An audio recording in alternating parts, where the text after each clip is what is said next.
નમોકાર મહામંત્રમાં 5 પરમેશને નમસ્કાર કરવામાં આવ્યા છે. 5 પરમેશથી એ પરમ પવિત્ર આત્મા છે. પરમ પદને પ્રાપ્ત થયા હોવાથી એ આત્માને પરમેશથી કહેવાય છે. અને 5 પરમેશથીમાં અરિહંત પરમેશથી અને સિદ્ધ પરમેશથી એ દેવના સ્થાને છે. આચાર્ય પરમેશથી, ઉપાધ્યાય પરમેશથી અને સાધુ પરમેશથી એ ગુરુના સ્થાને છે. એ 5 પરમેશથીમાં 2 દેવ છે અને 3 ગુરુ છે. દેવનો અર્થ એ છે જે પૂર્ણ વિતરાગી અને સર્વજ્ઞ હોય તે સાચા દેવ, અને જે આત્મજ્ઞાન પામી ચૂક્યા છે અને સાધના માર્ગમાં વ્યસ્ત છે એવા જે સાધુ, આચાર્ય, ઉપાધ્યાય, સાધુ, એ ત્રણેય આવશે ગુરુની કક્ષામાં. અરિહંત ભગવાન એ સેકન્ડ પ્યોરેસ્ટ છે અને સિદ્ધ ભગવાન પ્યોરેસ્ટ છે. કારણ કે સિદ્ધ ભગવાનને 8 કર્મોનો નાશ થયો છે. અરિહંત ભગવાનને 4 ઘાતી કર્મોનો તો નાશ થયો છે, પણ 4 અઘાતી કર્મ હજુ બાકી છે.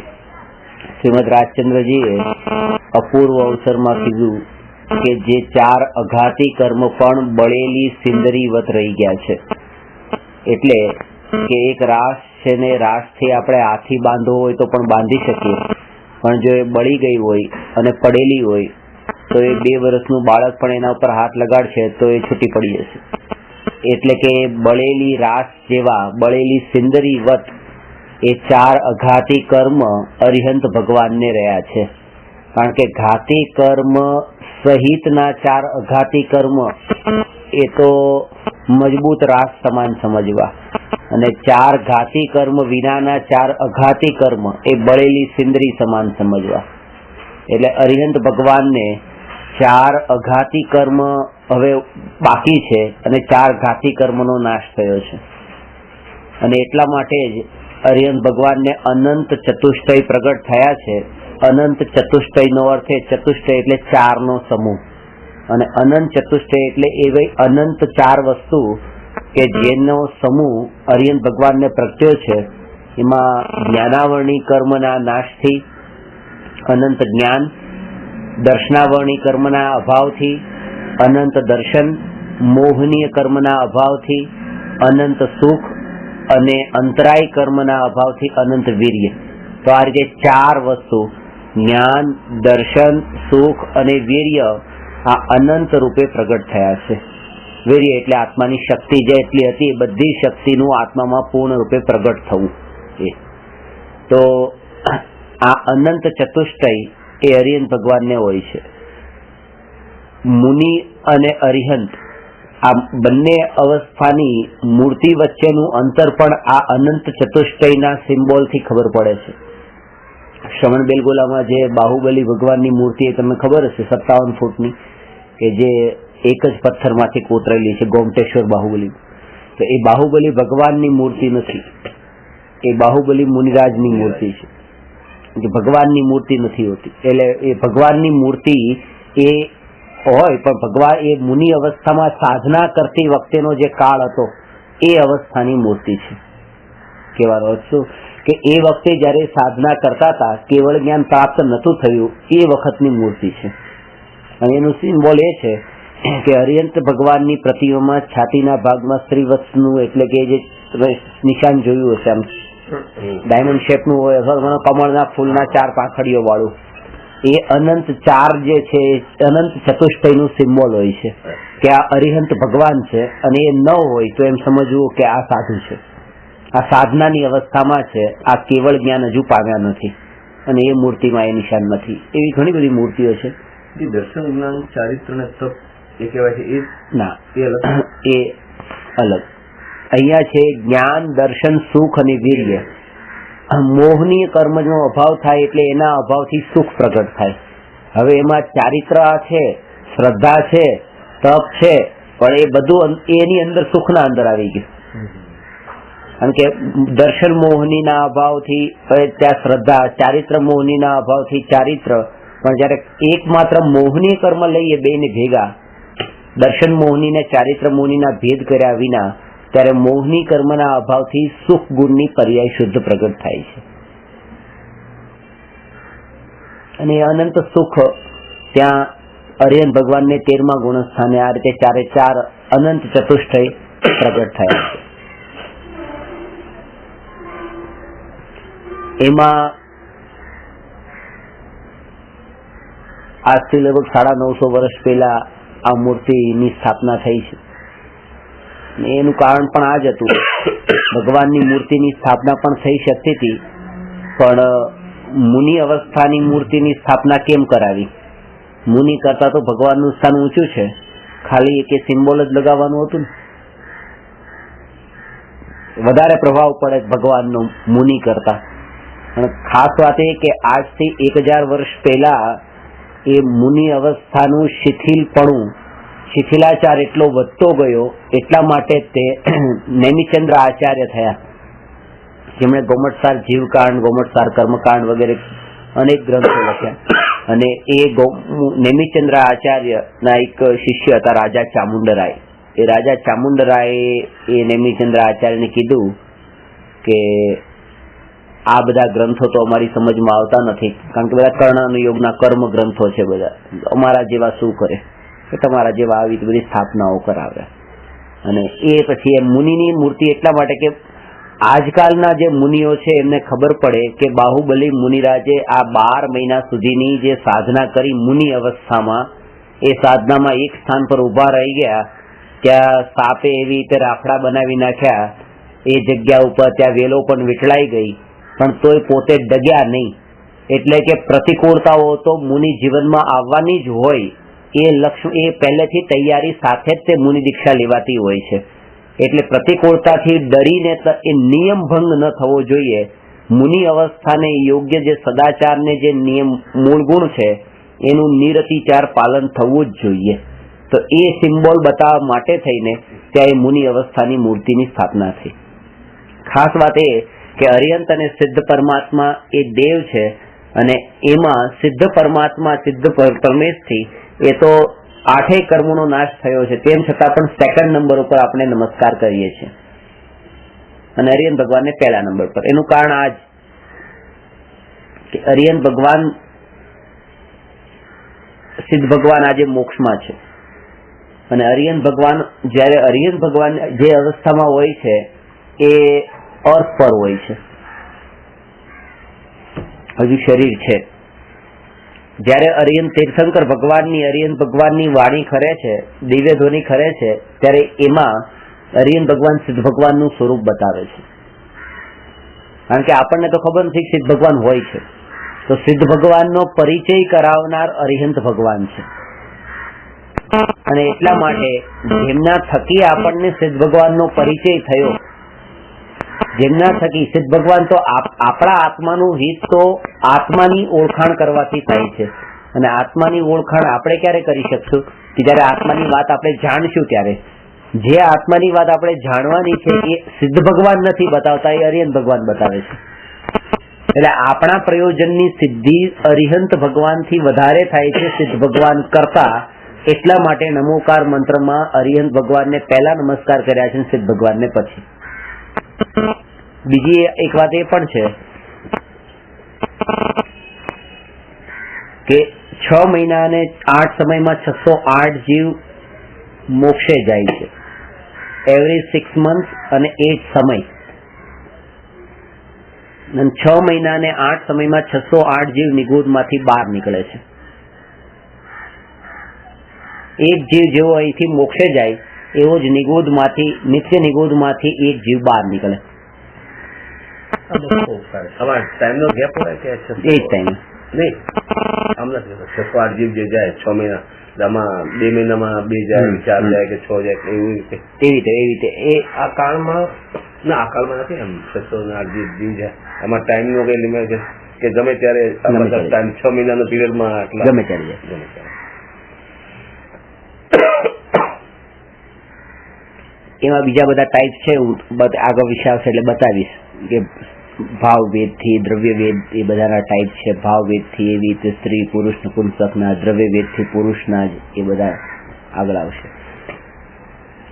તો અરિહંત એ એક સિદ્ધ અહીંથી એક અરિહંત થી પછી જયારે સિદ્ધ થાય એટલે સંસારીથી કોઈ જીવ જયારે મુક્ત થાય છે ત્યારે જ નિગૂઢમાંથી એક જીવ બહાર નીકળે છે. એટલે દરેક જીવ પોતપોતે એવો વિચાર કરે કે પોતે જયારે નિગૂઢમાંથી પહેલી વાર નીકળ્યો, નિત્ય નિગૂઢમાંથી નીકળ્યો, ત્યારે કોઈ જીવ સિદ્ધ થયા જ હતા. તો જે જીવ સિદ્ધ થયા એક અને એક અત્યારે વર્તમાનના અહીંયા પિતા. તો આ પિતા છે જેને મને જન્મ આપ્યો, એ તો આ ભાવમાં જન્મ આપ્યો, પણ મને નિગૂઢમાંથી બહાર કાઢવા માટે જેને જન્મ આપ્યો એ મારા ખરા પિતા. તો એ જે સિદ્ધ ભગવાન, જે સિદ્ધ આત્મા, એટલે સિદ્ધ પરમેશ્વરી જે છે એ મને જન્મ આપે છે, એટલા માટે એ મારા પિતા છે, પિતા સમાન છે, કે જેણે મને જન્મ આપ્યો છે, નિગૂઢમાંથી બહાર કાઢ્યો છે. અને માં હોય એ માં જ પિતાની ઓળખાણ કરાવે કે તારા પિતા કોણ છે. તો અરિહંત ભગવાને માતાનો રોલ કર્યો છે કે જેણે સિદ્ધ ભગવાનની આપણને ઓળખાણ કરાવી. સિદ્ધ ભગવાન તો અહીંયા છે જ નહીં, કે ભાઈ એ સિદ્ધ ભગવાન હતા કે જેના કારણે તું બહાર નીકળ્યો છો. એટલે અરિહંત અને સિદ્ધ, અરિહંત ભગવાન એ માતાના સ્થાને છે, કારણ કે માતા જ શિખામણ આપે છે. પિતાને તો પછી કાંઈ મોટો નથી, વ્યાપાર ધંધામાં એવા વ્યસ્ત થઈ જાય છે કે બધી શિખામણ, સદાચાર, કેમ જીવન, બધા જે સંસ્કારો માતા નાખતી હોય છે, પિતા નહીં. એટલે જે ઉપદેશ આપવાનું કામ કર્યું છે એ અરિહંત ભગવાને કર્યું છે, સિદ્ધ ભગવાને નહીં. સિદ્ધ ભગવાન તો પોતાનામાં વ્યસ્ત થઈ ગયા છે, બિઝનેસમાં, અનંત કાળ સુધી પોતાના આત્માના ધ્યાનમાં. એટલે અરિહંત ભગવાન એ માતા અને સિદ્ધ ભગવાન પિતા. અને માતાનું સ્થાન જે છે એ આપણે તો પહેલેથી વધારે માનીએ છીએ પિતા કરતા, પણ એટલા માટે નમોકાર મંત્રમાં અરિહંત ભગવાનને પહેલા અને સિદ્ધ ભગવાનને બીજા ક્રમે નમસ્કાર કર્યા. હવે વાત એવી છે કે અત્યારનો યુગ એવો છે કે અત્યારે તો સિદ્ધ ભગવાનની જેમ જ અરિહંત ભગવાન પણ અદૃશ્ય થઈ ગયા. જેમ મને અત્યારે સિદ્ધ ભગવાન દેખાતા નથી, એમ અરિહંત દેખાતા નથી. એટલા માટે જે આચાર્ય ઉપાધ્યાયને સાધુએ મને અરિહંત અને સિદ્ધની ઓળખાણ કરાવી, એ આચાર્ય ઉપાધ્યાય સાધુનો ઉપકાર એમનાથી પણ વધારે છે. એટલે આ કાળમાં આચાર્ય ઉપાધ્યાય સાધુનો ઉપકાર પણ વધારે છે, પણ આચાર્ય ઉપાધ્યાય સાધુ પણ મળવા જોઈએ ને, એ મળતા નથી. એટલા માટે શ્રીમદ રાજચંદ્રજીએ કીધું, પ્રત્યક્ષ સદગુરુ સમ નહીં, પરોક્ષ જીન ઉપકાર, એવો લક્ષ્ય થયા વિના ઉગે ન આત્મવિચાર. જ્યાં સુધી પ્રત્યક્ષ ગુરુ અને પરોક્ષમાં મળેલા જીન, પ્રત્યક્ષ એટલે ડાયરેક્ટ, પરોક્ષ એટલે ઇનડાયરેક્ટ. ગુરુ છે આપણી સામે ડાયરેક્ટ બેઠા છે, અને ભગવાન છે ઇનડાયરેક્ટ. મહાવીર ભગવાન અત્યારે ઇનડાયરેક્ટ છે. તો ઇનડાયરેક્ટ એવા મહાવીર ભગવાનનો આપણા ઉપર ઉપકાર છે, એના કરતા પણ વધારે ઉપકાર ડાયરેક્ટ જે ગુરુ છે એનો છે. કેમ? તો કહે છે કે અત્યારે તમને પ્રત્યક્ષ ઉપદેશ તો એ ગુરુ થકી મળે છે, ભગવાન થકી નહીં. અને બીજું કે ભગવાન અહીંયા સાક્ષાત હોત તો પણ ભગવાન તમને પર્સનલી તમારી ભૂલો ન કાઢીને બતાવે. કે અત્યારે જે ગુરુ કહે કે તમે આમ નહીં કરો, તમે આ કરો, તમારા માટે અલગ ઉપદેશ હોય, તમારા માટે અલગ હોય. ભગવાનની દિવ્ય ધ્વનિના અંદર તો એ હોતું નથી, બધા માટે એક સરખો ઉપદેશ છે. તો કોઈ વાત એ શિષ્યને લાગતી વળગતી હોય પણ ખરી ને ન પણ લાગતી વળગતી હોય, એવું પણ બને. જે ઉપદેશ ચાર જ્ઞાનના ધની ગણધરદેવને છે એ જ ઉપદેશ વાઘસિંહને પણ છે. ઉપદેશ બંને માટે અલગ અલગ નથી. એટલે ગુરુ જે છે એ પર્ટિક્યુલર ઉપદેશ એ આપે છે જે શિષ્યને બિલકુલ એપ્લિકેબલ થતો હોય એવો, અને એટલા માટે એ ગુરુનો ઉપકાર વિશેષ બતાવ્યો છે. આચાર્ય ઉપાધ્યાય સાધુમાં એ ગઈ વખતે ચર્ચા કરેલી, આમાં બે શબ્દ યાદ રાખવાના છે, આદેશ અને ઉપદેશ. ફરીથી કહું છું, આદેશ અને ઉપદેશ. અને એક આંકડો યાદ રાખવાનો છે, 210. આચાર્ય પાસે 2 રાઈટ હોય છે, ઉપાધ્યાય પાસે 1 રાઈટ હોય છે, અને સાધુ પાસે 0 રાઈટ હોય છે. 210. જેની પાસે આદેશનો અને ઉપદેશનો અધિકાર છે એ આચાર્ય, જેમની પાસે માત્ર ઉપદેશનો જ અધિકાર છે, આદેશનો નહીં, એ ઉપાધ્યાય, અને જેમની પાસે આદેશ અને ઉપદેશ બેમાંથી કોઈ અધિકાર નથી એ સાધુ. આદેશ એટલે ઓર્ડર, ઉપદેશ એટલે ટીચિંગ.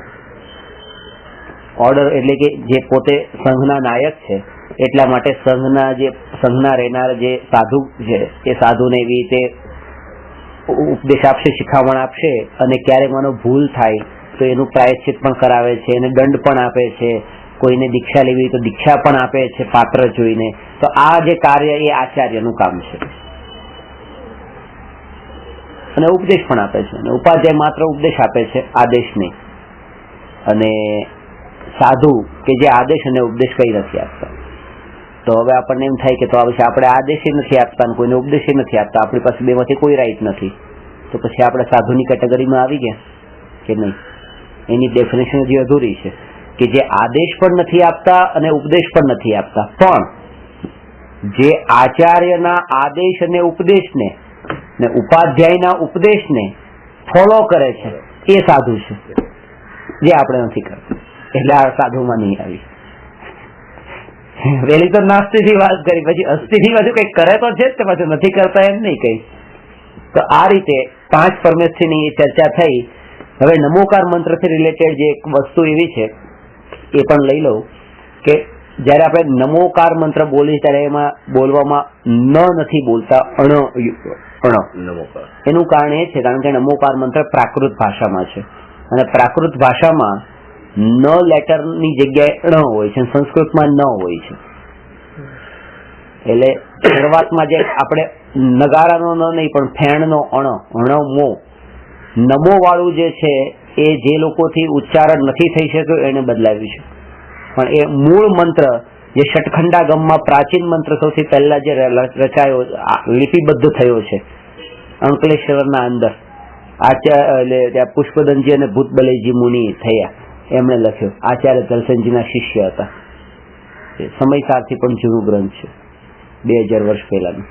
એના લિપિબદ્ધ થયો છે. તો એના અંદર જે નમોકાર મંત્રમાં ન એ છે કે તમે નમો લખો કે અમે એમ સમજશું કે અમે સંસ્કૃતમાં લખ્યું છે, તો સંસ્કૃતમાં સમજી લેવાનું કે નમો, જે સંસ્કૃતમાં તમે લખો તો બરાબર છે, તો ન સાચું છે, પણ પછી અરિહંતાણમ સાચું નથી. ત્યારે નમો લખશો ત્યારે પાછળનું પછી પાછું બદલાઈ જશે, ત્યારે અર્હદેભ્ય થઈ જશે. નમો સિદ્ધાણમ નહીં થાય, નમો સિદ્ધેભ્ય થઈ જશે એમ. અને પ્રાકૃતમાં જો ત્યાં સિદ્ધાણમ રાખવું છે તો આગળ પછી નમો જ રાખવું પડશે. એવું નહીં કે એક સંસ્કૃત રાખો ને એક પ્રાકૃત રાખો. આગળ પાછળનું સિદ્ધાણમ પ્રાકૃત રાખવું છે તો અહીંયા આગળનું અણમો, અને પાછળનું જો અહીંયા આગળ નમો રાખવું છે તો પાછળ સિદ્ધેભ્ય. એવી રીતે આખું વાક્ય એવી રીતે એક જ લેંગ્વેજનું હોવું જોઈએ. બીજું કે નમોકાર મંત્રમાં આપણે નમો લોયે સવ્વ સાહુણમ કહીએ છીએ. તો એમાં 5મા પદમાં નમો અર્હંતાણમમાં ત્યાં લોયે સવ્વ નથી, નમો સિદ્ધાણમમાં લોયે સવ્વ નથી, નમો આયર્યાણમમાં લોયે સવ્વ નથી, નમો ઉવજ્જાયણમમાં લોયે સવ્વ નથી, નમો લોયે સવ્વ સાહુણમ. તો ત્યાં લોયે સવ્વ 2 શબ્દ એમાં એક્સ્ટ્રા છે જે ઉપર 4 પદમાં નથી. કે ક્વોન્ટિટી વધારે ના, ક્વોન્ટિટી તો સિદ્ધની સૌથી વધારે અનંત છે, સાધુ અનંત નથી હોતા. એટલે આ નાનપણથી નમોકાર મંત્ર બોલતા હોય, નમોકાર મંત્રની થોડી હિસ્ટ્રી હું 10 મિનિટમાં લઈ લઉં છું, આખે એનાથી રિલેટેડ જે ક્વેશ્ચન છે તો એ પણ ક્લિયર થઈ જશે કે આવું કેમ. 3 પ્રકારના શબ્દ હોય છે: આદિ દીપક, મધ્ય દીપક અને અંત દીપક. આદિ દીપકનો અર્થ એ છે કે જે શબ્દ કોઈ પણ લાઈનની પહેલી લાઈન, કોઈ પણ લાઈનની અંદર પહેલા પંક્તિમાં તે લખ્યો હોય અને એનો મિનિંગ અપ્લાય થતો હોય નીચેની બધી લાઈનમાં, તો એ શબ્દને કહેવાય આદિ દીપક. કોઈ શબ્દ એવો હોય કે જે લખ્યો હોય નીચેની લાસ્ટ લાઈનમાં અને એનો મિનિંગ અપ્લાય થતો હોય ઉપરની લાઈનમાં બધે જ, તો એનું નામ છે અંત દીપક. એ શબ્દને અંત દીપક કહેવાય. અને કોઈ શબ્દ એવો હોય કે જે લખ્યો વચ્ચે અને એનો મિનિંગ અપ્લાય થતો હોય ઉપરની બધી લાઈનમાં અને નીચેની પણ બધી લાઈનમાં, તો એને કહેવાય મધ્ય દીપક. નમોકાર મંત્રમાં જે નમો લોયે સવ્વ સાહુણમ છે, એમાં લોયે અને સવ્વ એ 2 શબ્દ અંત દીપક છે. એટલે કે લખવામાં આવ્યા હોય ભલે એ છેલ્લી સાહુણમ સાથે, પણ એનો અર્થ સમજવાનો છે ઉપરના 5 પદ સાથે, 4 પદ સાથે. એટલે કે કાનજી સ્વામી તો અહીંયા સુધી કહેતા હતા કે નમો લોહે સર્વ ત્રિકાલ વર્તી અરહંતાણમ, નમો લોહે સર્વ ત્રિકાલ વર્તી સિદ્ધાણમ, નમો લોહે સર્વ ત્રિકાલ વર્તી આયર્યાણમ, નમો લોહે સર્વ ત્રિકાલ વર્તી ઉવજ્જાયણમ, નમો લોહે સર્વ ત્રિકાલ વર્તી સાહુણમ.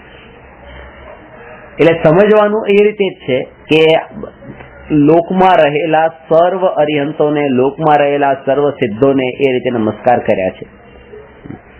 કારણ કે કોઈ એમ કે સાધુ એ લોકમાં રહે છે, એમ નથી. પાંચે પાંચ પરમેશ્વરી લોકમાં જ રહે છે. અલોકમાં તો જીવ જતો જ નથી. લોકની બહાર ક્યાં જાય છે? એ લોકમાં રહેલાના જ છે બધા નમસ્કાર.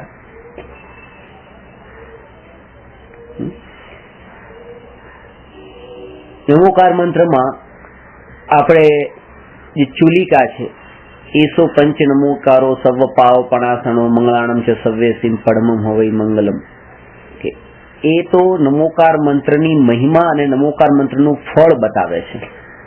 એ પ્રેયર નથી, નમસ્કાર નથી, એ નમસ્કાર મંત્ર નથી.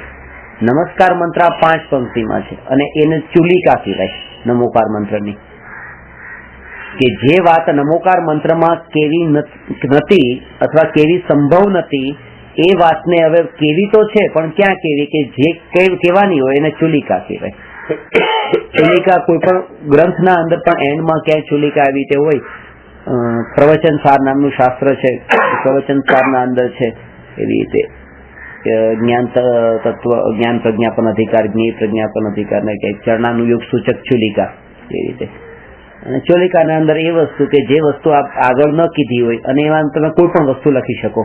આઉટ ઓફ ટોપિક પણ તમે ચુલિકામાં લખો તો એ ખોટું ન કહેવાય, કારણ કે ચુલિકા એને જ કહેવાય કે જેમાં તમે આઉટ ઓફ ટોપિક પણ લખી શકો. તો એ આ 5 નમસ્કાર મંત્ર બધા પાપોનો નાશ કરનારો છે અને બધા મંગળોમાં સૌથી પહેલું મંગળ છે. આ જ એનો અર્થ છે. તો ભગવાનની સામે હાથ જોડીને જયારે નમસ્કાર કરીએ છીએ કે ભગવાન આ નમોકાર મંત્ર હું તમને નમસ્કાર કરું છું, આ મારા બધા પાપોનો નાશ કરનારો છે અને બધા મંગળોમાં પહેલો મંગળ છે, એ પ્રેયરમાં બોલવાની જરૂર નથી. કે કોઈની પાસે ગયા, કોઈ બોસ પાસે જોબ લેવા માટે ગયા ને જોબ એના વખાણ કર્યા, નમસ્કાર કર્યા, વિનય કર્યો અને પછી એમ કીધું કે આ જે વિનય કરું છું એના બદલામાં મને જોબ મળી જવાની છે, એ બોલવાની જરૂર નથી. It is understood. A silent રાખવાનું છે.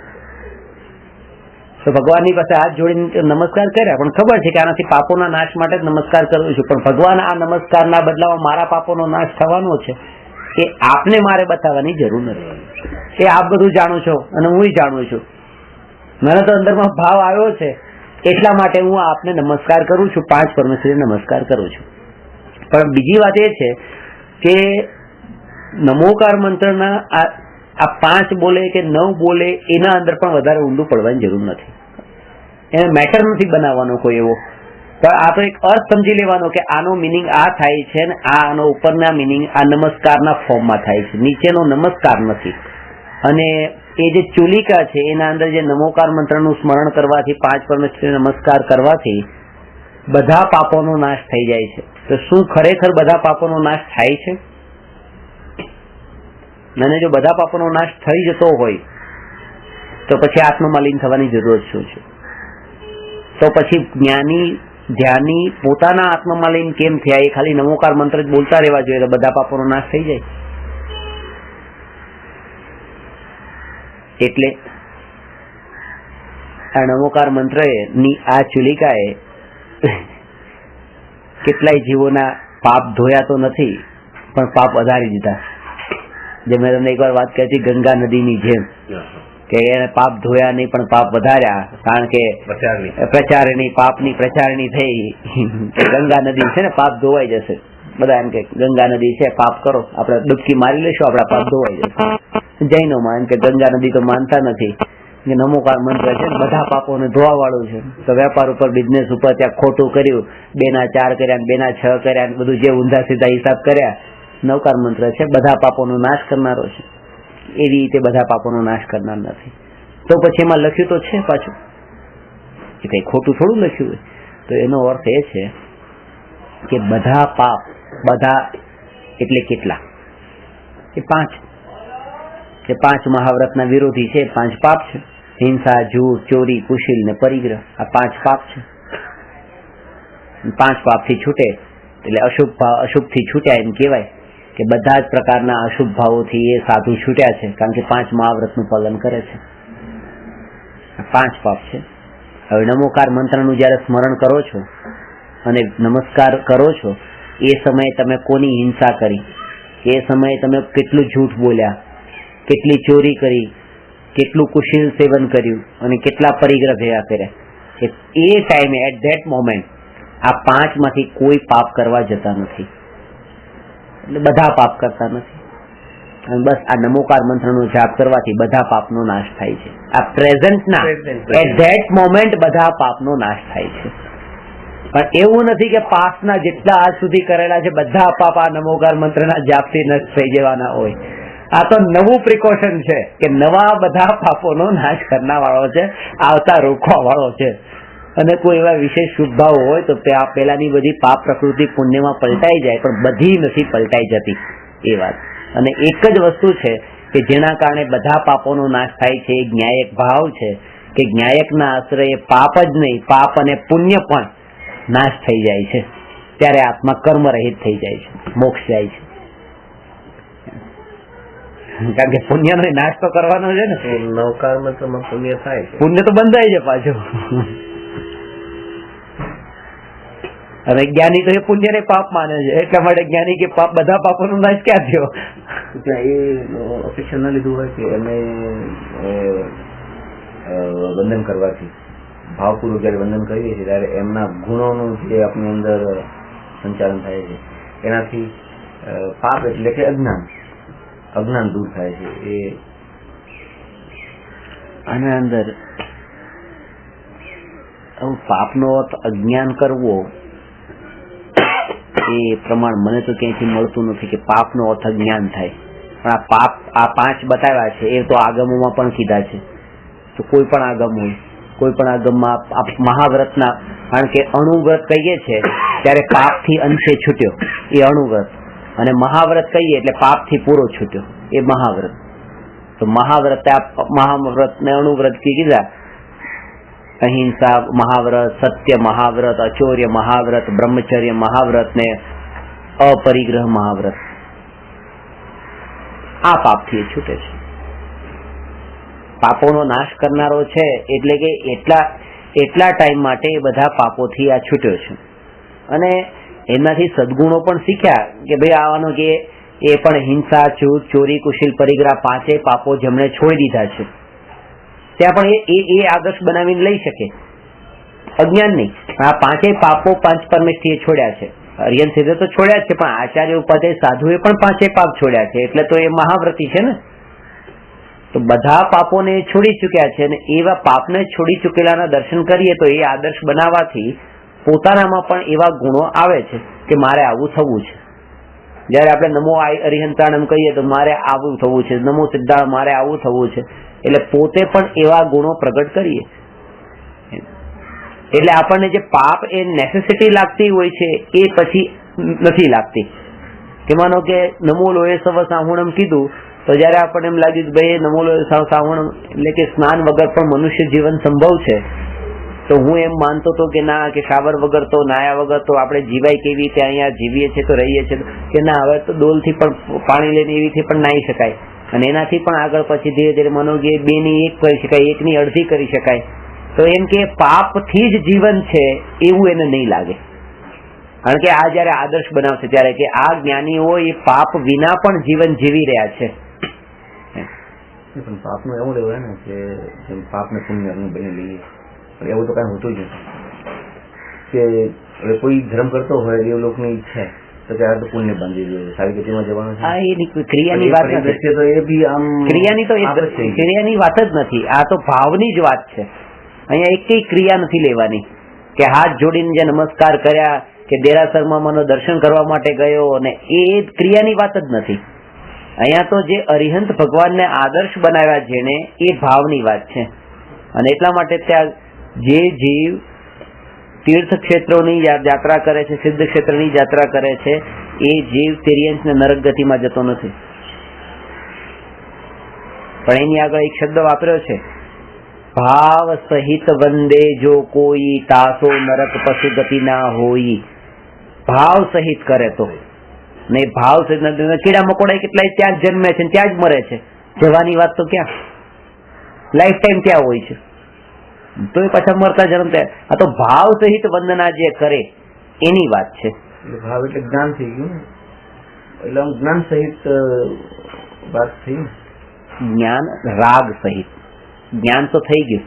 જ્ઞાન તો અરિયન ભગવાન ને પણ હોય છે, પણ અરિયન ભગવાન ને રાગ નથી હોતો, અરિયન ભગવાન ને ભક્તિ નથી હોતી. આ ભક્તિનો જે ભાવ છે પાંચ પરમેશ્વર પ્રત્યે, એ જ્ઞાનનો ભાવ નથી, એ રાગનો ભાવ છે, એ શુભ રાગ છે. એ જ્ઞાન ગુણની પર્યાય નથી, એ ચારિત્ર ગુણની પર્યાય છે. અનુરાગ છે કે ભગવાન ચારિત્ર ગુણની પર્યાય છે. એ જ્ઞાનના અંદર શું કે જાણ્યું, જ્ઞાનમાં એ જાણ્યું, જ્ઞાનથી મેં જાણ્યું કે હું અત્યારે પાપી છું, અને એ જાણ્યું કે આ પાંચ પરમેશથી પાપથી રહિત છે, એ જ્ઞાનનું કામ. બસ આ જાણ્યું. હવે જે હાથ જોડવાનો ભાવ, પગે પડવાનો ભાવ, વિનય કરવાનો, મસ્તક ઝુકાવવાનો ભાવ, આ બધું રાગ, આ રાગના કારણે થાય છે. આ રાગના કારણે.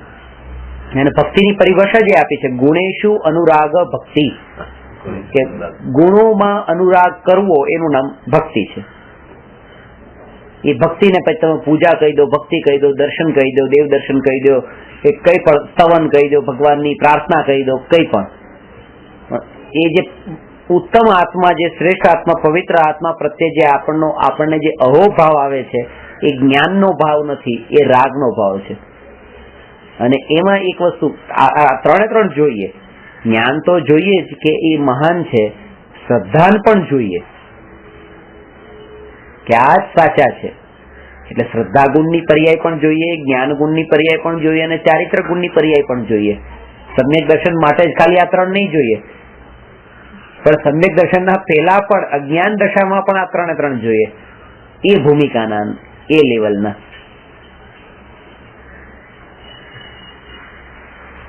જ્ઞાન ગુણની પર્યાય એટલે શું? જાણવું, જાણ્યું. ખાલી અત્યારે તમે શું કરવા માટે બેઠા છો કે આ જ્ઞાન,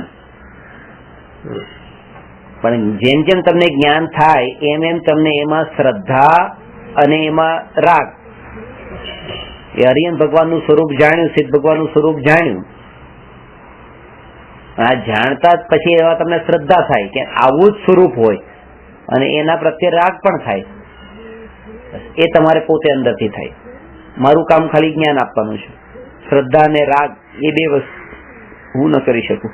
આ જ્ઞાને હું ન આપી શકું, પણ જ્ઞાનમાં નિમિત્ત બની શકું. શ્રદ્ધામાં તો હું નિમિત્તે નહીં બનું. તો જ્ઞાન ગુણની એક કામ એક લખાયું છે, આગળ આવશે. એક સામાન્ય વિદ્વાન પણ તત્વનું જ્ઞાન આપવા માટે સમર્થ છે. આ જ્ઞાન એવી વસ્તુ છે. પણ ત્રણ લોકના નાથ સર્વજ્ઞ ભગવાન પણ કોઈ જીવને શ્રદ્ધા કરાવવામાં સમર્થ નથી. એ અંદરથી થાય છે. જ્ઞાન આપી શકે સામાન્ય વિદ્વાન પણ. શ્રદ્ધા તો પછી એના ચિંતન થાય છે. અંદર પોતાની જાત સાથે તે રીતે આવો તર્ક કરે. શ્રદ્ધા એટલે આત્માનો ગુણ થઈ ગયો. આ ત્રણ શ્રદ્ધા, જ્ઞાન, ચારિત્ર.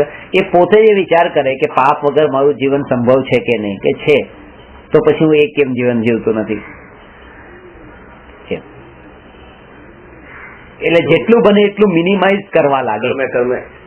ઓછું થતું. અને મિનિમાઇઝ કરવા લાગે એટલે કે એ પેલા માન્યતામાંથી કે મિનિમાઇઝ કરી નાખું કે આટલી વસ્તુ છે, હું આ જ વસ્તુ વાપરીશ, પણ આ બાકીની બધી વસ્તુ તો માન્યતામાં એમ જ માની છે કે બધી મારી છે. તો પેલા એ કે આ પણ વસ્તુઓ બીજી વસ્તુઓની જે મારી નથી, પાડોશીના ઘરમાં પડેલી વસ્તુઓ, આ વસ્તુઓ બસ હું એક ગેસ્ટ હાઉસમાં રહું છું, પોતાના ઘરમાં રહીને પણ.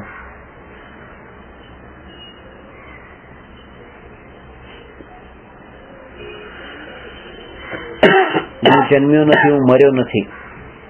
ઇન્ડિયાની વિઝિટ પર આવ્યો છું 50-60 વર્ષ માટે, 70 વર્ષ માટે જેટલું. આ વિઝિટ છે મારી, બસ. બધા પોતપોતે વિઝિટ લેવા માટે અહીંયા આવ્યા છે. વિઝિટર છે, ટ્રાન્ઝિટ છે, પરમાનન્ટ સ્ટે નથી આ.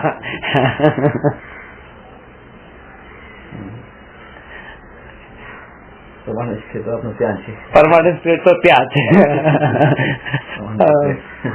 જ્ઞાન ગુણની પર્યાય એ પરમાનન્ટ એટલે પરમાનન્ટ ત્યાં થવાના છે અને આપણું પાછું પરમાનન્ટ નિગોદ છે. એ પાછું પરમાનન્ટ જ હતું. અનાદિકાળથી ભૂતકાળમાં છે તો એ મારું પરમાનન્ટ હતું. ત્યાંથી નીકળીને આ જાત્રા શરૂ થઈ છે. નિગોદ થી લઈને સિદ્ધ થવાની જાત્રા છે અને ખરેખર એમ જ છે. કારણ કે 608 એમાંથી બહાર નીકળે છે અને 608 મોક્ષે જાય છે. તો નિગોદ માંથી બહાર નીકળવું પણ એટલું જ રેર, ડિફિકલ્ટ ને અઘરું કામ છે જેટલું મોક્ષે જવાનું. કારણ કે ફિગર તો બેમાં સેમ છે ને. તો આપણે એક કામથી તો પાસ થઈ ગયા એટલે 50% કામ તો આપણું થઈ ગયું. 608 નંબર લાગ્યો. હવે બીજા 608 નંબર લગાડવાનો છે. 50% કામ બાકી છે. પણ જે દ્રષ્ટિએ હું વિચારું છું એ દ્રષ્ટિએ 100% કામ બાકી છે. કારણ કે નિગોદ માંથી જે બહાર નીકળવાનું કામ છે ને એ તો પુરુષાર્થ નથી. એક પુણ્ય ના ઉદય નું કર્મ ના ઉદય એવા હોય કે નીકળી જાય એવા શું પુરુષાર્થ? પુરુષાર્થ તો ખરો આત્મામાં લીન થાય એ પુરુષાર્થ છે જે હવે ચાલુ જે 100% બાકી છે.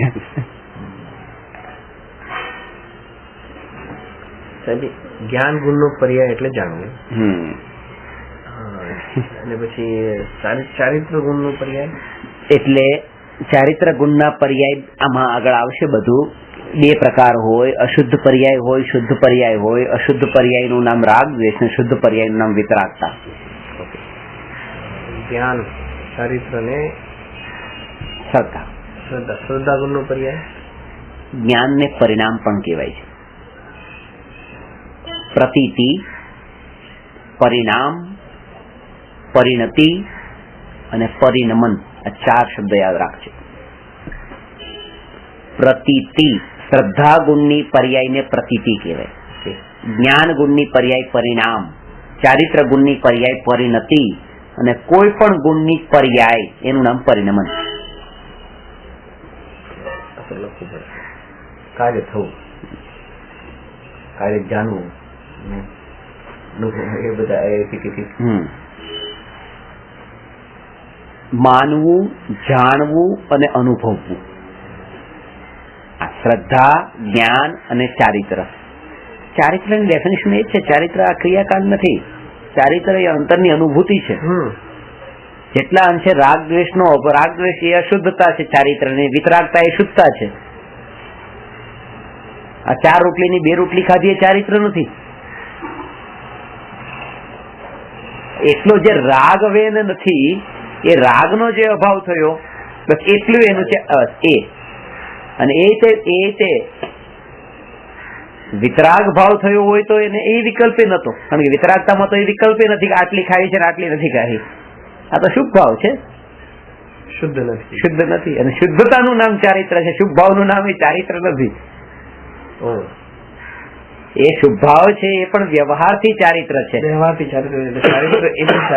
શુભ ભાવ વ્યવહાર, અને એ ક્યારે કે જયારે નિશ્ચય ચારિત્ર હોય તો. એકલું વ્યવહાર ચારિત્ર હોય અને નિશ્ચય ચારિત્ર હોય જ નહીં તો એ વ્યવહાર ચારિત્ર પણ નથી પાછું શુભ ભાવ. એટલે કે તમને અને મને એવા જે ભાવ આવ્યા, જો શુદ્ધ ભાવ વિના ના હોય તો એ વ્યવહારથી પણ ચારિત્ર નથી, શુદ્ધ પરિણતિ હોય. ક્રિયા તો નથી, એ તો પેલા માઇનસ થઈ ગયો. હવે ભાવની વાત આવી તો એમાં શુભ ભાવ છે એ ચારિત્ર, એ શુભ ભાવ પણ ચારિત્ર ખરા વ્યવહાર છે. પણ ક્યારે? જો નિશ્ચય ચારિત્ર હોય તો. નિશ્ચયની સાથે વ્યવહાર હોય. એકલું હોય તો એને વ્યવહાર પણ ન કહેવાય, વ્યવહારથી પણ ન કહેવાય. મેં તમને એક વાર વાત કરી હતો કે મામાના મિત્ર હોય તો એ આપણા ઘરે આવે, મામાના મિત્ર, તો આપણે એને મામા કહીએ છીએ. મામાના મિત્રને પણ મામા કહેવાય અને મિત્રના મામાને પણ મામા કહેવાય. મામા બોલો શું આગળ કહેવાય? મામાના મિત્ર પણ મામા અને મિત્રના મામા પણ મામા.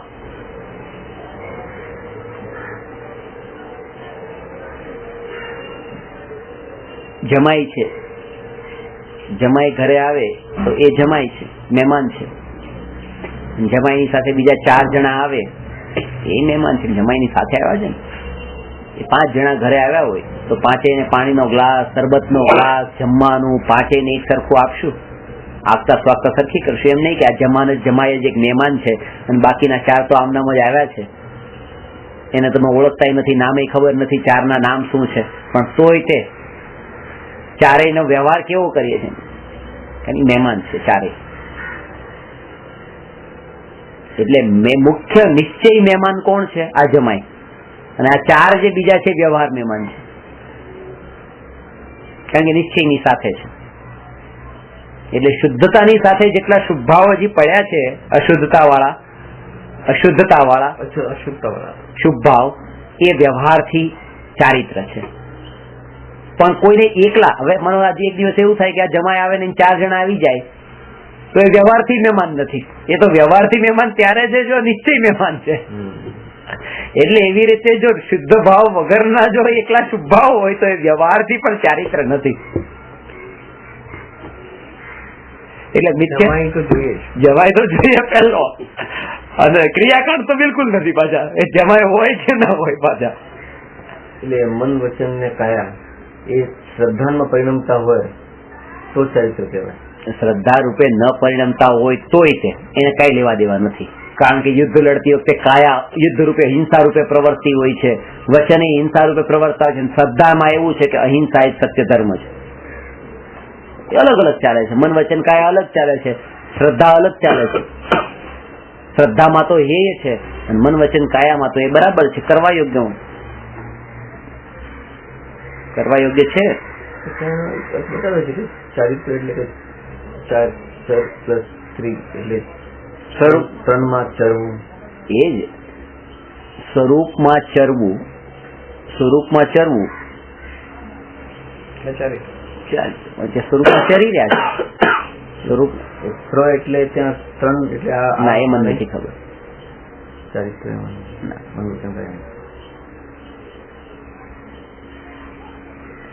એ પ્રત્યય છે, એ કોઈ શબ્દ નથી.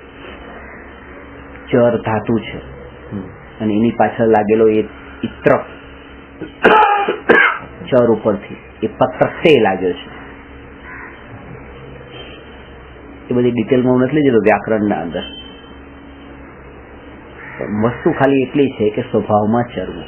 જયારે યુદ્ધ લડતા હોય ત્યારે અનંતાનુબંધી કશાય નથી ને.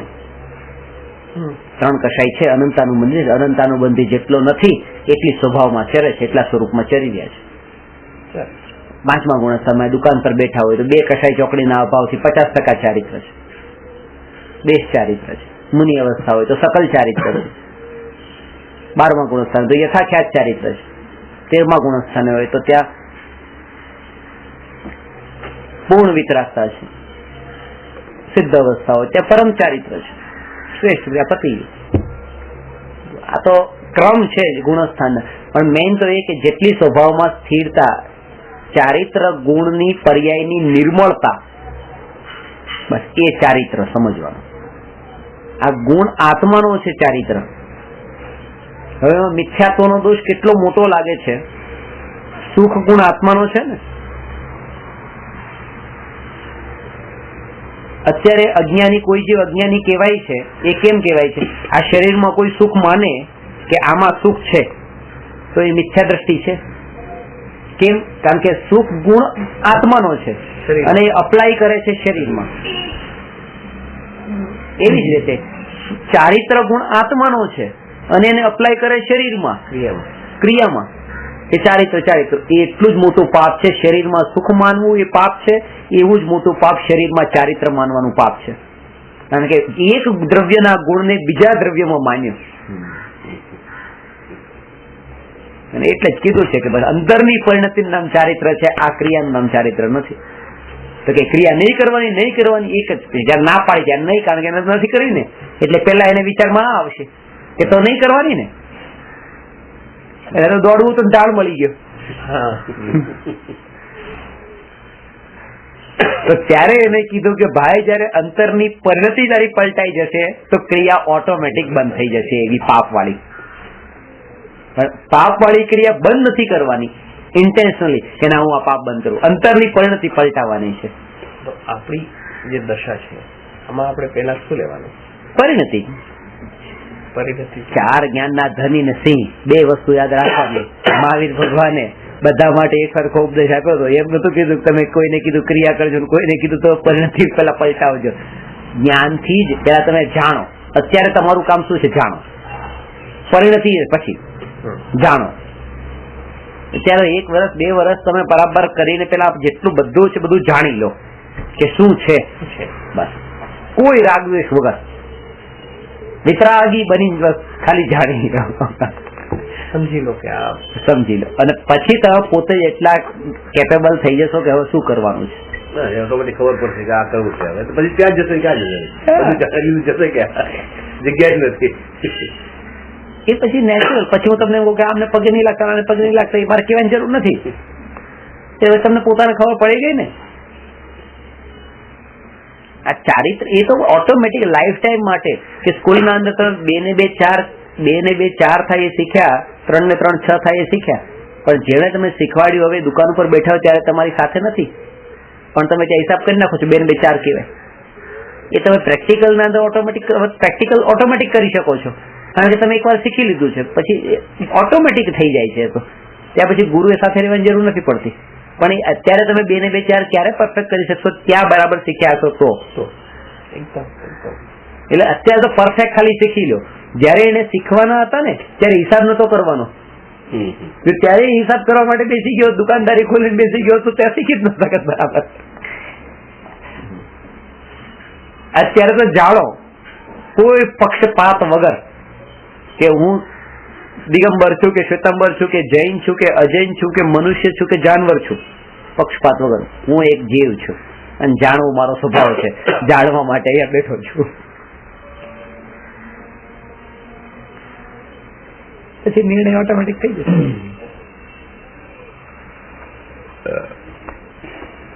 તો એ 5 પરમેશ્વરની ચર્ચા કરી. હવે આગળ જઈએ છીએ. ભાવ કર્મ તથા દ્રવ્ય કર્મ કયું દ્રવ્ય છે?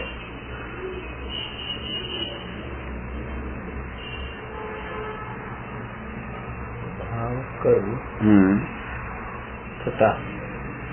તથા દ્રવ્ય કર્મ કયું દ્રવ્ય છે? પેલા ભાવ કર્મ અને દ્રવ્ય કર્મ ની ખબર હોવી જોઈએ. ભાવ કર્મ આત્મામાં. ભાવ કર્મ એટલે શું? પેલા ઇન્દ્રિયથી.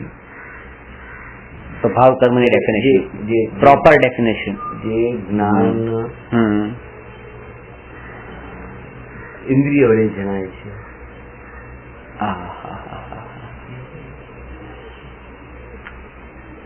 3 ગુણ બતાવ્યા: શ્રદ્ધા, જ્ઞાન, ચારિત્ર. સૌથી પહેલા સ્ટાર્ટ ક્યાંથી થાય છે? જ્ઞાનથી. તો શ્રદ્ધાના કારણે એ જ્ઞાન સમ્યક ને મિથ્યા કહેવાય છે, ચારિત્ર સમ્યક ને મિથ્યા કહેવાય છે. આ શ્રદ્ધા સાચી તો જ્ઞાન ને ચારિત્ર સમ્યક, શ્રદ્ધા ખોટી તો જ્ઞાન ચારિત્ર મિથ્યા. એટલા માટે આ પેલા રાખીશું. બાકી સ્ટાર્ટિંગ થાય છે જ્ઞાનથી.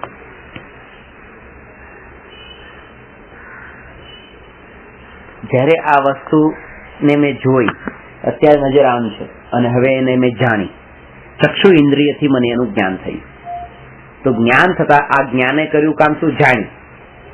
હવે શ્રદ્ધા શું કરે છે? આ મારું છે, આ કામ મારાપણાનું કામ શ્રદ્ધાએ કર્યું. અને ચારિત્ર એ શું કર્યું? બહુ સારું છે, રાગ દ્વેષ કર્યા કે બહુ ખરાબ છે. મારાપણાનું કામ છે શ્રદ્ધાનું, સારા ખરાબ રાગ દ્વેષનું કામ છે ચારિત્રનું, અને જ્ઞાને કર્યું જાણ્યું. તો વસ્તુ પર પદાર્થને જાણ્યા એ જ્ઞાન, પોતાના માનવા એ શ્રદ્ધા અને રાગદ્વેષ કરવા એ ચારિત્ર. તો ભૂલ ક્યાં કરી? આ 2 માં, શ્રદ્ધા ને ચારિત્ર. જ્ઞાને તો શું કર્યું? ખાલી જાણ્યું. મેઇન ભૂલ શ્રદ્ધામાં છે. શ્રદ્ધા ને ચારિત્રમાં પણ, કારણ કે ચારિત્ર એ પણ પાછળ રાગદ્વેષ તો કર્યા જ છે એમાં. પણ જયારે જાણ્યું હોય, શ્રદ્ધા કરી કે આ મારી વસ્તુ નથી, તોય રાગદ્વેષ થાય. તાજમહેલ મારો નથી પણ તોય બહુ સારો છે. કારણ કે જરૂરી ક્યાં છે કે મારું માને એમાં જ રાગદ્વેષ કરે. ભારત સરકારનો છે, કોઈનો તો માન્યો ને. મારું ન માનવાનો મતલબ ખાલી એમ નથી કે મારું નથી, મારું ન માનવાનો મતલબ એને કોઈનું ન માનવું. પણ અજ્ઞાની તો એવું માનતો નથી, કોઈનું તો છે. રસ્તા ઉપર કેટલી ગાડી નીકળે, પણ આપણે એમ થોડું માનીએ છીએ કે બસ એ લાવારી જ છે. માન્યતામાં તે પડેલું જ હોય છે કે કોઈને કોઈની માલિક છે એનો, અને માલિક એનો કોઈ જીવ, કોઈ પર્સન એનો માલિક છે, એમ માનેલું જ છે. એ પણ મિથ્યા દ્રષ્ટિ. લાવારી માનતા તો લઈ લેતા એમ કે ના લેવાનો તો ભાવ નથી, કારણ કે કોઈ હશે એનો માલિક તો કોઈ હશે જ એમ. ભાવ કર્યા એ રાગદ્વેષ થઈ ગયો. એ આ મિથ્યાત્વ થયું, આ મોહ. મારામાં પણ શ્રદ્ધાની અશુદ્ધતાનું નામ છે મોહ, ચારિત્રની અશુદ્ધતાનું નામ છે રાગદ્વેષ. એટલે થયા મોહ રાગ દ્વેષ. અને જ્ઞાને તો કામ કર્યું ખાલી જાણવાનું. મોહ રાગ દ્વેષ એટલે આત્માની અશુદ્ધ પર્યાય. જ્ઞાન હંમેશા જાણવાનું કામ કરે છે. એટલે જ્ઞાન ક્યારે અશુદ્ધ થતું નથી. એટલા માટે તમે જ્ઞાનથી શરૂઆત કરો, પુરુષાર્થ ઉપાડો. બસ માત્ર જ્ઞાતા જ્ઞાતા રહો. એટલે શું? એ જ્ઞાન તો કરો, પણ એમાં મોહ ન કરો, રાગ દ્વેષ ન કરો, એટલે જ્ઞાતા રહ્યો. અને જે જ્ઞાન થયું પછી મોહ થયો, રાગ દ્વેષ થયા, તો તમે જ્ઞાતા ન રહ્યા, કરતા ભોગતા થઈ ગયા. એટલે જ્ઞાન અને ચારિત્ર એ વચ્ચે હરીફાઈ થાય છે. જ્ઞાન આગળ દોડતું જાય છે, રાગદ્વેષ પાછળ આવે છે. આમ જ્ઞાન થયું આ બહુ સારું, આમ જ્ઞાન થયું આ બહુ ખરાબ. જેવું જ્ઞાન આગળ જાય છે પાછળ રાગદ્વેષ દોડતા આવે છે. અને જે જ્ઞાન થયું એના પાછળ રાગદ્વેષ થઈ ગયા એ વસ્તુ ઉપરના, ત્યારે આ જ્ઞાનને અજ્ઞાન કહેવામાં આવે છે. અને જો રાગદ્વેષ ન થાય તો એ જ્ઞાન માત્ર જ્ઞાન રૂપે રહ્યું એમ કહેવાય છે. જો કે જ્ઞાન રૂપે જ રહ્યું છે, એ અજ્ઞાન તો થયું નથી, પણ કહેવામાં આવે છે ખાલી એમ વ્યવહારથી. એટલે ત્યાં નિશ્ચય નથી, એટલે અજ્ઞાન થઈ ગયું. બસ બરોબર. ત્યાં એ પોતે બસ ખાલી જાણ્યું નથી. એ ચારિત્ર એને રાગદ્વેષ, ચારિત્રમાં રાગદ્વેષ થયા એટલે આજે જાણપણું જે કાયમ ટકીને રહેવું જોઈતું હતું એ ન રહ્યું, એટલે અજ્ઞાન. જ્ઞાની જ્ઞાતા હોય છે તો અજ્ઞાની જ્ઞાતા છે. જ્ઞાની બધું જાણે છે તો અજ્ઞાની નિગોદીઓ જીવ પણ જાણે છે. પણ એ જાણે છે એના પાછળ અનંતાનુબંધી કસાઈ કરે છે, રાગદ્વેષ કરે છે. અને સમ્યક દ્રષ્ટિ અનંતાનુબંધી કસાઈ કરતા નથી, રાગદ્વેષ કરતા નથી, એટલે માત્ર જ્ઞાતા છે.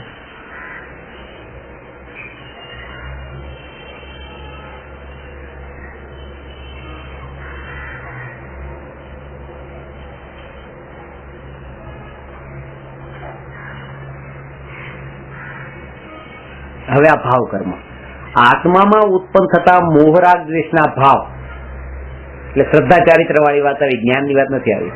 આત્મામાં ઉત્પન્ન થતા મોહરાગ દ્વેષના ભાવ ને ભાવ કર્મ કહે છે. આત્મામાં ઉત્પન્ન થતા દ્રવ કર્મ ને ભાવ કર્મ. હજી તો આ તો પહેલા, હજી તો આત્મામાં ઉત્પન્ન થતા મોહરાગ દ્વેષના ભાવ એ ભાવ કર્મ, અને દ્રવ્ય કર્મ કોને કહેવાય, પછી દ્રવ્ય કહીએ તો પછી લઈએ. પેલા તો એની ડેફિનેશન સમજી લઈએ. દ્રવ્ય કર્મ આત્મામાં ઉત્પન્ન થતા ભાવ, મોહ રાગ દ્વેષના ભાવ. આ ત્રણ ખાસ પાછા કયા ભાવ? જ્ઞાનનો ભાવ, મોહ રાગ દ્વેષના ભાવ, એ ભાવ કર્મ. આ ભાવ કર્મ ડેફિનેશન ખાસ યાદ રાખજો.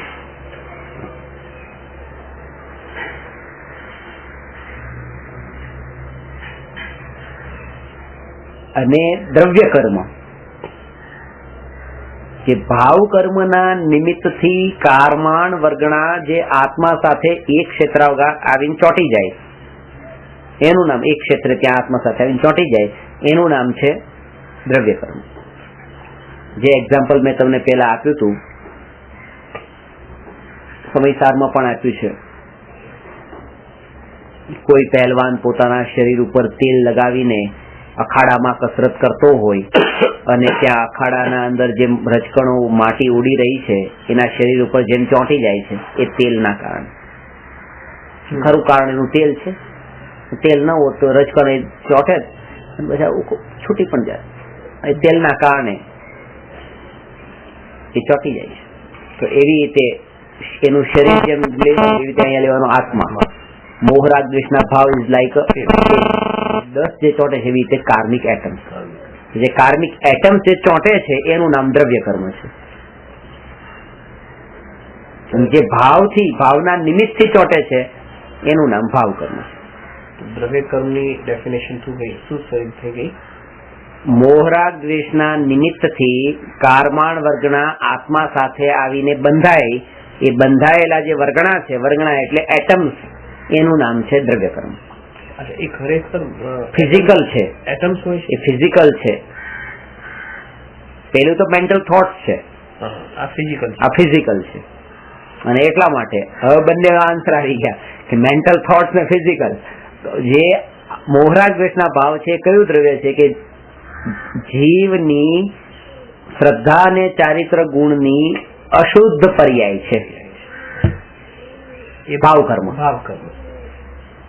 એ દ્રવ્ય નહીં પણ પર્યાય છે. કયા દ્રવ્યની? જીવ દ્રવ્યની. કયા ગુણની? શ્રદ્ધા ને ચારિત્ર ગુણની. શુદ્ધ કે અશુદ્ધ કે અશુદ્ધ? જીવના શ્રદ્ધા ને ચારિત્ર ગુણની અશુદ્ધ પર્યાયનું નામ છે ભાવ કર્મ. અને એટલા શ્રદ્ધા ઇઝ રિલેટેડ ટુ દર્શન મોહની અને રાગ દ્વેષ ઇઝ રિલેટેડ ટુ ચારિત્ર મોહની. એટલે ત્યાં મોહની કર્મ જતા આ અશુદ્ધતા જેટલી છે ભાવ કર્મનો નાશ થઈ જાય છે, એટલે પૂર્ણ વિતરાગતા પ્રગટી જાય છે. મોહ છે શ્રદ્ધા ગુણ, મોહ દર્શન મોહ, દર્શન મોહ, અને ચારિત્ર મોહ છે ચારિત્ર ગુણ. ચારિત્ર ગુણનું બે રીતે રાગ ને દ્વેષ રૂપે પરિણમન થાય છે. શ્રદ્ધા ગુણનું પર્યાય પદાર્થને પોતાના. શ્રદ્ધા ગુણ જે છે એ કનેક્ટેડ રિલેટેડ છે દર્શન મોહની કર્મ સાથે. દર્શન મોહિને શ્રદ્ધા દર્શન મોહિને સાથે. અને ચારિત્ર છે ચારિત્ર મોહની સાથે. ચારિત્ર ગુણ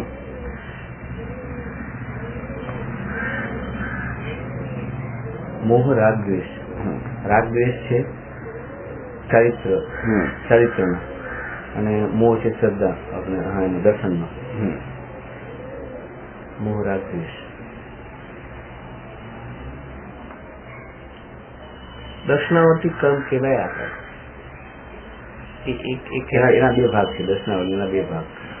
દર્શન મોહનીના બે ભાગ. મોહિનીના બે ભાગ છે. દર્શન ને ચારિત્ર. અને બંને રિલેટેડ છે સુખ થી, એટલા માટે બેને અલગ અલગ નંબર નથી આપ્યા. બેને મોહનીમાં જ રાખ્યા છે, કારણ કે સુખ જ છે. બે છૂટે એટલે સુખ થાય છે. એટલે એમ લાગે 5 રાખી દેવા હતા ને 4 ની જગ્યાએ.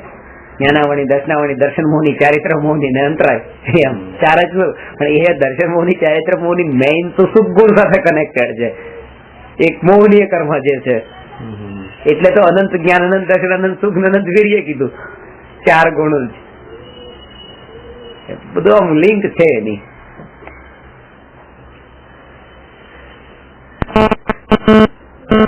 ક્લિયર આગળ કરશું, આગળ આવશે બધું આવે.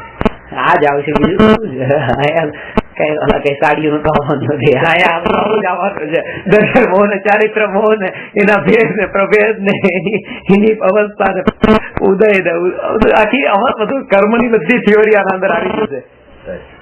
કે અત્યારે જેમ અત્યારે આપણું જ્ઞાન છે એ અત્યારે ઓછું છે, વધારે થાય છે, જ્ઞાનાવરણી સાથે કનેક્ટેડ છે. પછી પર પદાર્થોને આપણે પોતાના માનીએ છીએ. પોતાના માનવાનું જે થાય છે એ દર્શન મોહના ઉદય થાય છે. જે પર પદાર્થમાં આપણને મારાપણાનો ભાવ નથી પણ રાગ દ્વેષના ભાવ છે, એ ચારિત્ર મોહથી. જેના અંદર કીધું કે કેટલી વસ્તુ એવી હોય છે જે આપણને ગાડી જો તો ગાડી આપણને મારી નથી લાગતી પણ સારી લાગે છે, ખરાબ લાગે છે, તો એ રાગ દ્વેષ થઈ ગયા. ચારિત્ર મોહ.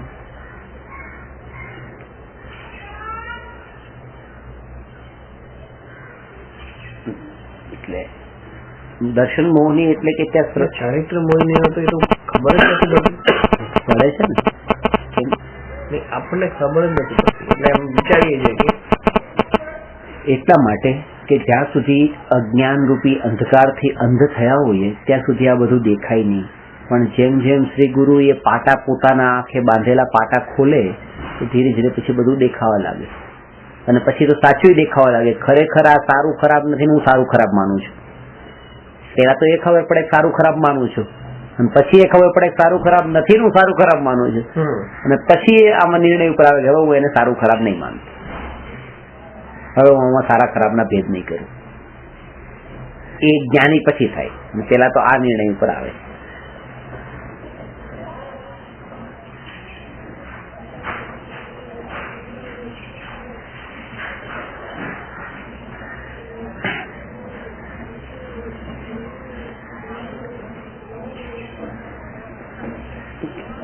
પેલા તો ભૂલની જ ખબર નથી કે આપણે ભૂલ કરી રહ્યા છીએ કંઈ. એટલે પેલા તો દુઃખનું નિદાન કરાવશે કે તમે જે દુઃખી થઈ રહ્યા છો આ તમારી ભૂલના કારણે દુઃખી થઈ રહ્યા છો.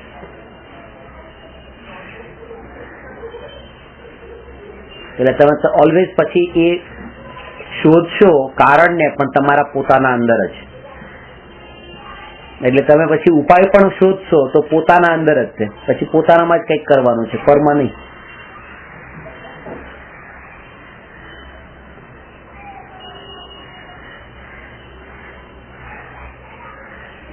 અને એ પોતે તો અત્યારે પોતાનામાં એટલો મોહ છે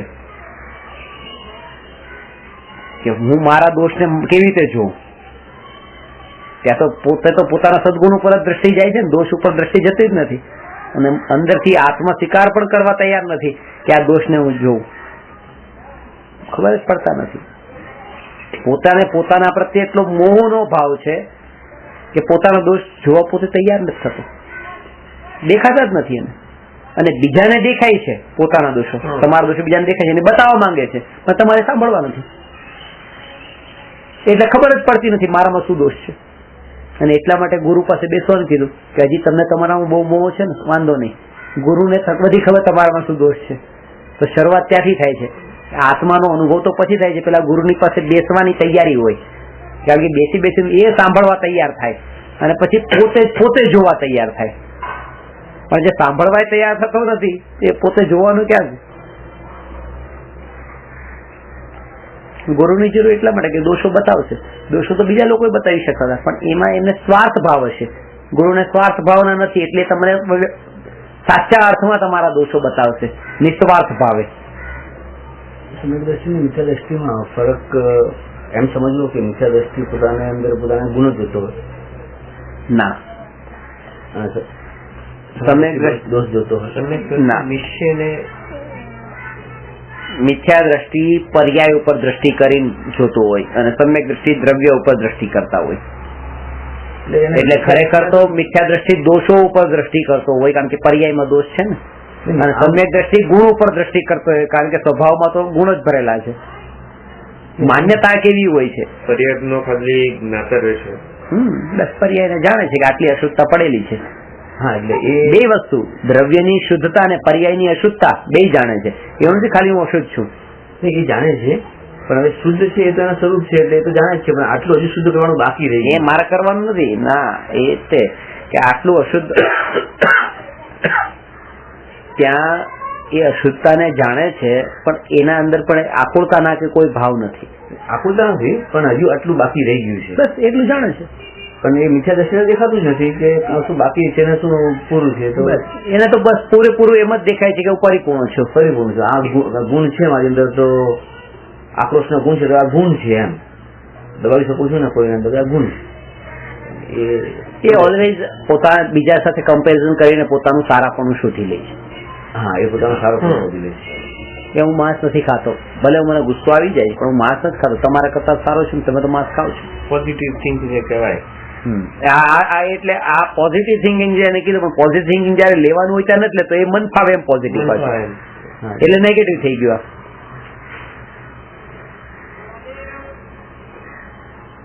આ પોતા માટે તો નેગેટિવ છે. પોઝિટિવ તો એનું નામ છે કે ભાઈ જયારે કે મારામાં આટલા દોષો છે ને દૂર કરવાના છે, એ પોઝિટિવ છે. અને બીજાનામાં ગુણો જોવે કે આ તો માંસ ખાય છે, તો નેગેટિવ થિંકિંગ થઈ ગયું કે બીજાનું આવું જ જોવે છે. જો તો કે માંસ ખાય છે એવું જોવે છે, એમ જોવું જોઈએ. અરે જો આ તો બટાટાય નથી ખાતો, હું તો ખાઉં છું, તો આ પોઝિટિવ થિંકિંગ છે.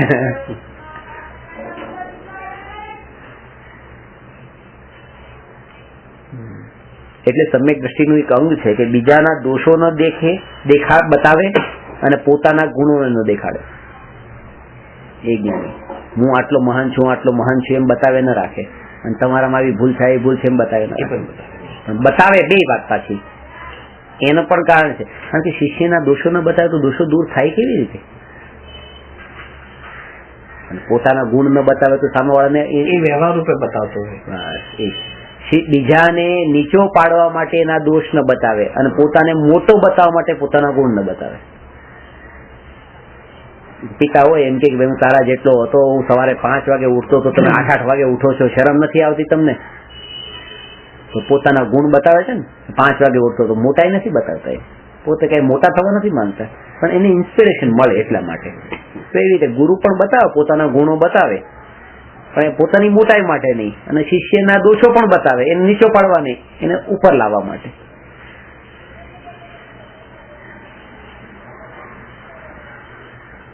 આ વાત થઈ, વ્યવહાર દ્રષ્ટિ થઈ ગયું ને, આ વ્યવહારથી વ્યવહાર દ્રષ્ટિ, આ વ્યવહારથી જ છે. ભાવ કર્મ એટલે આત્મામાં ઉત્પન્ન થતા મોહરાગ દ્વેષના વિકારી ભાવ જીવમાં, અને જીવની અશુદ્ધ પર્યાય ચારિત્ર અને શ્રદ્ધા ગુણની અશુદ્ધ પર્યાય છે. અને દ્રવ્ય કર્મ છે એ કારમાણ વર્ગના રૂપ સ્કંદોનું કર્મરૂપ પરિણમન છે. એ પણ પૂતગલ દ્રવ્ય છે, એ પૂતગલ દ્રવ્ય છે. એ પૂતગલ આ પૂતગલ આ જીવ દ્રવ્યની પર્યાય, અશુદ્ધ પર્યાય શ્રદ્ધા અને ચારિત્ર ગુણની. એક પ્રશ્ન હતો, બોલો. આત્મા ઉપર જે એટમ્સ ચોંટાડે એ ચૂકે છે, તો એ પ્રેક્ટિકલી મીન્સ ફિઝિકલી ચોંટે છે, એવરી મોમેન્ટ ચોંટે છે, એવરી મોમેન્ટ નીકળે પણ છે. આપણને દેખાતા નહીં હોય, એ સૂક્ષ્મ હોય છે. આ શરીર 6 ટાઈપના પૂતગલ હોય, થોડું 6 આરા હોય છે ને, ઓલું સૂક્ષ્મ એવી રીતે આ 6 ભેદ હોય છે પૂતગલના. સ્થૂળ સૂક્ષ્મ એવા. કાર્બન છે એ સૂક્ષ્મ છે, 5 નંબરનો ભેદ છે. કાર્બન તેજસ લિટરલી છોટે જ છે એટલે. અને કેટલા કેવી રીતે ચોંટે એ બધું આખું કર્મ થિયરીમાં આવશે, એટલે તમને બધું પરફેક્ટલી ખબર પડશે. એક એક વસ્તુના કારણ સાથે તમને બતાવીશ કે ઇન્સ્ટન્ટ રિઝલ્ટ આપે તો આવા કર્મ આ કર્મ હોય છે. એક જ ઉંમરના અંદર 3 કર્મ પ્રૂવ કરીશ. કે બાળકની અવસ્થા છે તો ત્યારે બાળક એટલે સ્વભાવથી 3 અવસ્થા કરતા, વૃદ્ધાવસ્થા યુવાન અવસ્થા કરતા બાળકનો સ્વભાવ બહુ આમ સરળ શાંત, તો કે આમ કે નિખાલસ, જેવું એવું કહી દે, તો પુણ્ય બાંધે છે. પુણ્યનું ફળ તાત્કાલિક મળી જાય છે. જુવાનીના અંદર પછી બધું ભોગો મળે છે, જલસા, હરે ફરે, ખાય પીએ, બસ પુણ્યનું ફળ મળે. અને જુવાનીમાં ભોગવીને જે પાપ કરે છે એનું ફળ ઘટપણમાં ઇન્સ્ટન્ટ મળી જાય છે, કે બીમાર પડે છે ને પછી હાડકા ભાંગે છે ને એ બધું એક જ ભાવમાં 3 સિચ્યુએશનમાં કર્મના ઉદય દેખાય જ છે. આ પુણ્યના ફળમાં આ મળે છે, પાપના ફળમાં આ મળે છે. આવું એ બધું હોતું નથી, પણ આ તો દેખવા માટે, બાકી તો ગયા ભાવ વ્યવહારથી સમજવા. પછી નમો અરહંતાણમ નમો સિદ્ધાણમ નમો આયરિયાણમ નમો ઉવજ્જાયાણમ નમો લોએ સર્વસાહુમ